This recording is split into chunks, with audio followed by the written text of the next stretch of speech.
Well, hey everybody, it's that guy, me, that guy on the internet that says things that occasionally make you giggle. And I'm here today to make another video. I haven't made one in a while. First and foremost, I say this a lot, or I've said this in past videos, really got to thank everybody for watching these silly little things. You know, the responses have been pretty overwhelming to me for someone that doesn't advertise and puts retarded tags in my videos. I oftentimes think that when someone puts in the words of robot sex orgy, that they come up with my videos and they're grossly disappointed. But seriously, the emails, the friend requests, the subscriptions, I got subscriptions, I can't fucking believe it, have been great. So tonight's episode, I'm going to go for a couple of little random quick fire things that people have asked me to comment about. And let's start by attacking the hip-hop culture, which I love to do. And it's not racist because black people do this, white people that try to be black do this, Spanish people that try to be black do this, Asian people that try to be black do this. I mean, the blacks put it into motion, but everybody else follows suit. So really, imitation is the sincerest form of flattery. So, in my opinion, the blacks are the coolest of all the races. So, good job. So, everything I'm about to say is actually a backhanded compliment to the blacks because, you know what, they push all these trends across, so they must be doing something right. I live in a predominantly urban area, and I don't mind the hip-hop music. I understand that it don't stop and that it can't stop. However, it's not my cup of tea, but you know, whatever, to each his own. But the thing that does thoroughly bother me is the fashion that comes associated with the hip-hop music. Specifically, wearing your pants to the point where there's really no need to be wearing the pants anymore. You know, when I was a wee lad, when I was in middle school and high school, baggy pants were in vogue. That was a popular thing to do, wear the baggy pants, wear the loose pants. You know, you let your underwear peek out a little bit past your waistline, so you look like Tupac Shakur there. I can get that, I understand that. But I guess it's all escalation. Wearing pants that were merely baggy is passé, so you had to take it to the next level. And what evolves from that is now people wear pants that literally, like, their entire ass comes out of the pants. Now, I'm not wearing a belt, so this is a little dangerous, but I'm going to try this anyway. See, I'm wearing shorts right now, if you can see that. It's hard to tell. But literally, they come out to here. Like, the entire ass is sticking out of the pants. I know that was the most exciting part of your day, seeing my exposed boxer ass. But how is this comfortable? Like, my waist, the waistband of the pants is hugging my dick. And how do you, like, walk around with this? How is that? Okay, functionality is out the window.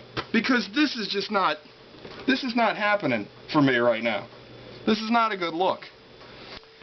And comfortable? Not comfortable. This is horribly uncomfortable. Again, for the guys, and you know, it's a guy fashion, your junk is just not in any kind of sorts. There's no support here. You just don't understand it. So that I don't get that. So I gotta ask the hip-hop community, what's the deal with that? So if you wear your pants like that and you genuinely like it, please leave me a comment. Let me know why or what I'm missing. I know I'm not hip. I know I'm not cool. But, I mean, your ass is hanging out. I don't get it. And another thing, what's with leaving the tags on your hats? Like, I know, like, I guess it's to look new, but you just look like an idiot. You just have a New Era sticker on the top of your baseball cap. I don't get it. Now, again, it's a little different than the pants thing. That's more of a, that's a aesthetic thing. So I can let that one go, because there's really, obviously, there's no discomfort with leaving a sticker on the brim, but I just think it looks retarded. And then you have like the tag sticking out. I mean, I guess it still looks like you shoplifted it to a certain extent, because it's cool to shoplift things and be a thief and a criminal, because then you're like fucking, you know, street hardcore, because you went to fucking Lids in the mall and grabbed a hat. So you're like Robin Hood of the streets, because those hats are overpriced anyway, so it was actually your right to steal it. But yeah, I don't get that. So yeah, that's one of the things that I was asked to talk about. I don't know why. So that's kind of brief. My second question in this little segment, this almost potpourri-esque segment, is and it's quite different than the hip hop thing. It's actually the exact opposite of the spectrum. Is the band Nickelback. I know a pretty diverse group of individuals in my life, believe it or not, and I have never met a person that enjoys Nickelback. Yet somehow they are maybe the most prolific band to come out in the last 10 years.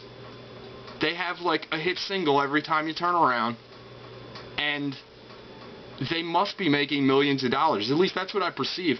But I've never met a person that owned a Nickelback album, and I've never met a person that even liked their songs.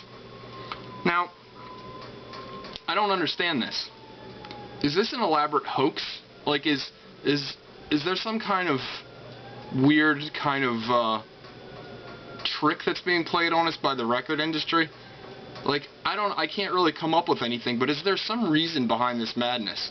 Or is it, in fact, that, like, there's 1,000, or well, more than 1,000, millions of closeted Nickelback fans out there?